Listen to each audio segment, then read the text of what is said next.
Jean-Marie, notre arrière-grand-père, a commencé son activité de forgeron ici en 1907. Et ensuite, son fils Yves, le père de notre père, a continué cette activité. Et notre père aussi a repris cette activité ici en 1966. Et donc il était ici globalement 6 ans avant d'évoluer vers une autre activité qui est en partie celle que l'on fait aujourd'hui. Les aînés, ils venaient pendant les vacances. Ils venaient monter des matériels agricoles au départ, et puis après ils faisaient les chantiers avec nous. Parce qu'il n'était pas question de laisser les enfants à la maison pendant les vacances. Il fallait qu'ils bossent comme tout le monde. En fait, la Guiltière, c'est le berceau de la famille. Nos arrière-grands-parents, nos parents, nos grands-parents, nos parents ont vécu à la Guiltière. Nous sommes nés à la Guiltière, c'était la forge familiale où s'est construit toute l'activité agricole, de lien avec l'ensemble des agriculteurs du coin, comme on dit à l'époque. Et c'est là que tout a commencé à se construire, de cette activité agricole pour passer à une notion de serrurerie, de remorque agricole, pour ensuite basculer au début des années 70 sur un premier atelier au Bois-sur-Vie. Et c'est là où se fait la transition entre le milieu agricole et la première petite roulotte jaune qui va être le début de l'ensemble de l'histoire, avec le super slogan « Cugnot, la caravane qu'il vous faut ». Mon père a décidé de se déplacer à CGD1 parce que ici, enfin, vous voyez, ça peut paraître grand au niveau artisanal, mais justement, comme le disait Patrice tout à l'heure, d'une évolution artisanale à une évolution petite industrie, il était nécessaire d'avoir d'autres moyens. CGD, en fait, c'est quand notre père a fait la guerre d'Algérie, donc sa première affectation, il était effectivement dans les transmissions au niveau de la guerre d'Algérie. Et donc chaque opérateur de transmission avait un code, et son code c'était la dernière lettre et une des lettres du milieu, donc ça donnait CGD. Puisqu'au départ de la caravane de chantier, c'était un artisan du Poiret-sur-Vie qui avait voulu faire de la caravane de chantier, donc il a proposé de la faire. Et puis au fur et à mesure du développement, donc il a trouvé effectivement un marché auprès des revendeurs locaux, des entreprises du bâtiment pour ces caravanes de chantier. Et ensuite les revendeurs lui ont demandé, les revendeurs de matériel de chantier lui ont demandé de faire un bungalow de chantier. Donc j'enlève les roues, j'enlève le timon, je mets une isolation, je fais un premier bungalow de chantier. Donc là c'était des bungalows monoblocs. Et puis quelques années plus tard, on lui a demandé de faire des monoblocs qui pouvaient se juxtaposer, se superposer. Yves Cugnot, entreprise individuelle, est devenu une SA à ce moment-là. Et donc, le nom qui a été choisi, c'était West Abri, parce que majoritairement, ce que notre père construisait avec ses collaborateurs, c'était de la caravane de chantier. Il est allé démarcher les grandes entreprises du bâtiment, français.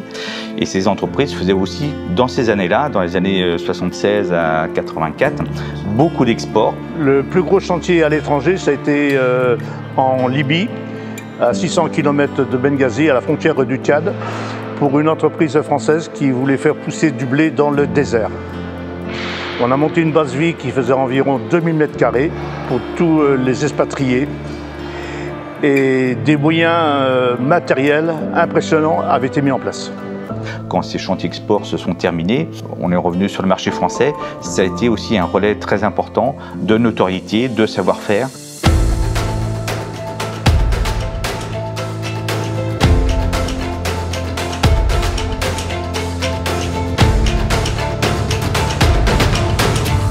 Je suis rentré en 1980. Puis après, mes frères m'ont rejoint. Je suis rentré aussi en 84, pratiquement en même temps que Jean-Yves. L'entreprise, évidemment, était en fort développement, puisqu'on était dans la période export. Notre père nous a sollicité en disant « Est-ce que ça vous intéresse, en gros, de venir dans l'entreprise et de démarrer peut-être une belle aventure ?» Isabelle est rentrée en 84 aussi. Elle est rentrée dans le développement de la société, donc on avait aussi besoin d'elle de la même manière.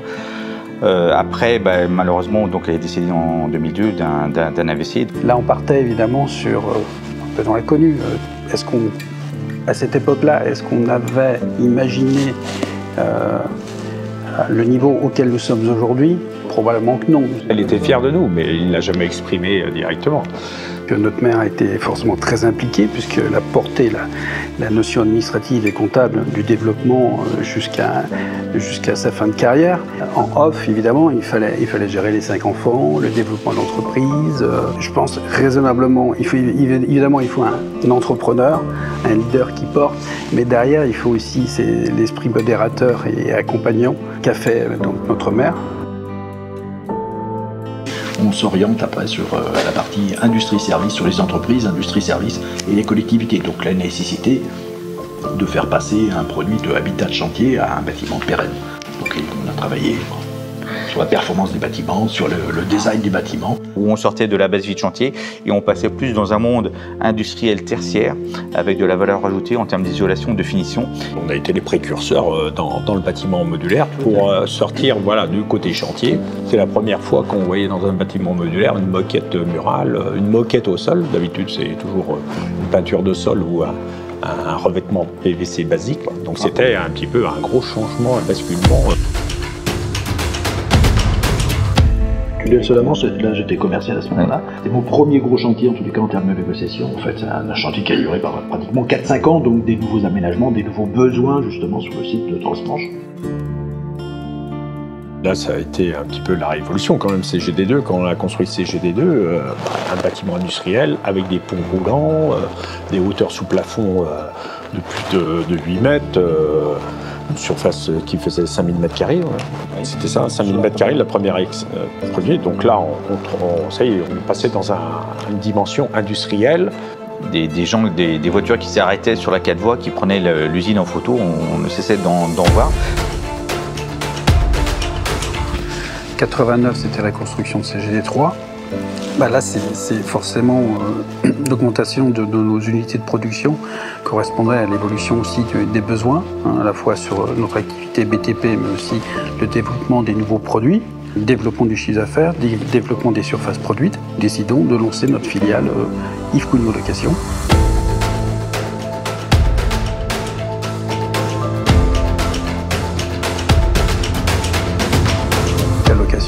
Va connaître un fort développement. L'agence parisienne va connaître un déménagement à Saint-Michel-sur-Orge, une première étape qui alimente son développement.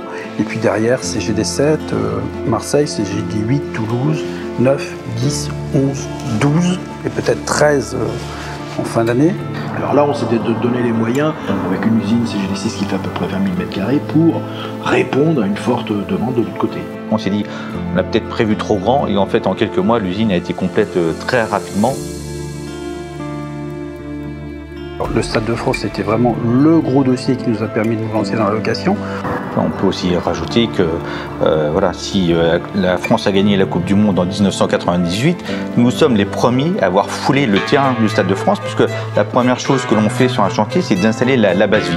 Donc voilà, Cugnot a été le premier à fouler le terrain du Stade de France, et voilà, on se dit entre nous que parfois on a peut-être aussi apporté beaucoup à l'équipe de France pour gagner cette Coupe du Monde 1998. D'ailleurs, mon père était surnommé Monsieur sans problème, en fait. Il n'y a pas de problème. Ok, on prend le dossier et on va le réaliser. Donc, tout ceci a contribué en fait à la réussite de l'entreprise.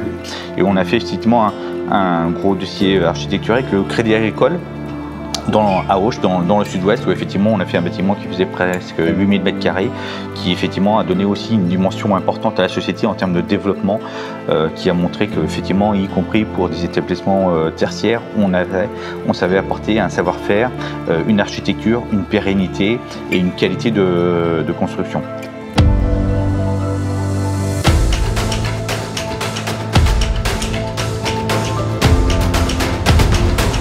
Père avait fortement anticipé la transmission d'une certaine façon de l'entreprise. Après, bon, effectivement, il était moins présent.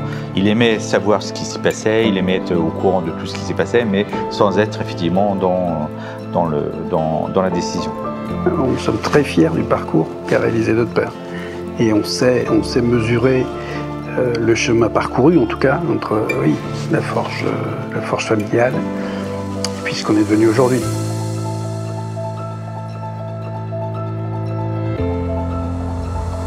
À partir de ce moment-là, que sont venus nous rejoindre des personnes extérieures, des cadres au niveau de l'organisation.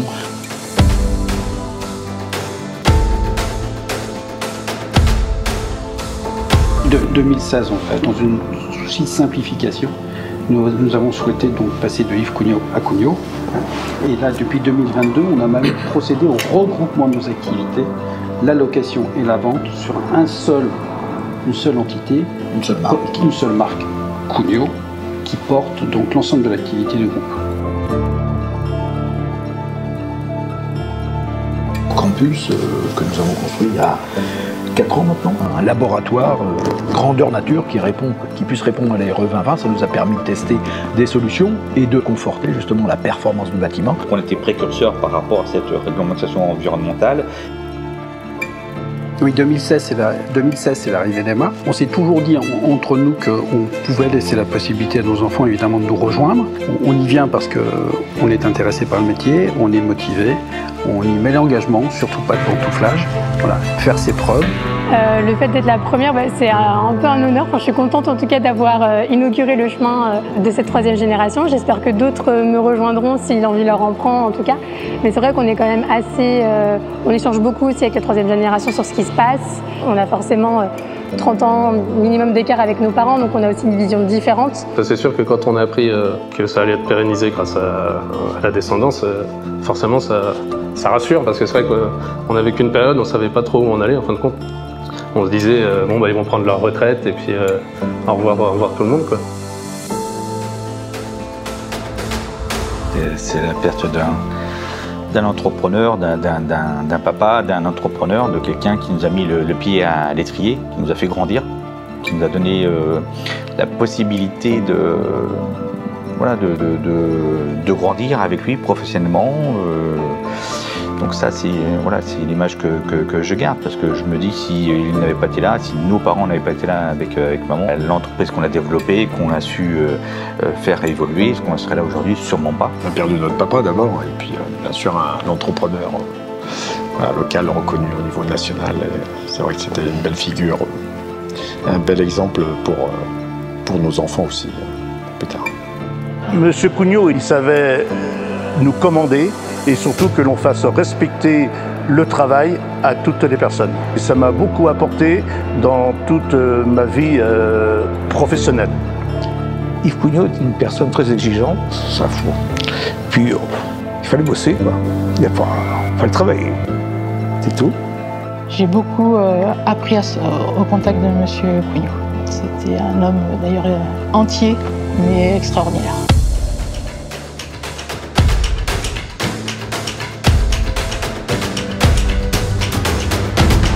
Il y a plein de choses autour du monde de la construction, du service à faire. Et si nos enfants veulent bien y rentrer, continuer à développer effectivement cette activité. Il peut y avoir de la place pour tout le monde, pour tous ceux qui veulent rentrer, tous ceux qui veulent s'impliquer. Maintenant, il faut le vouloir et puis voir grand.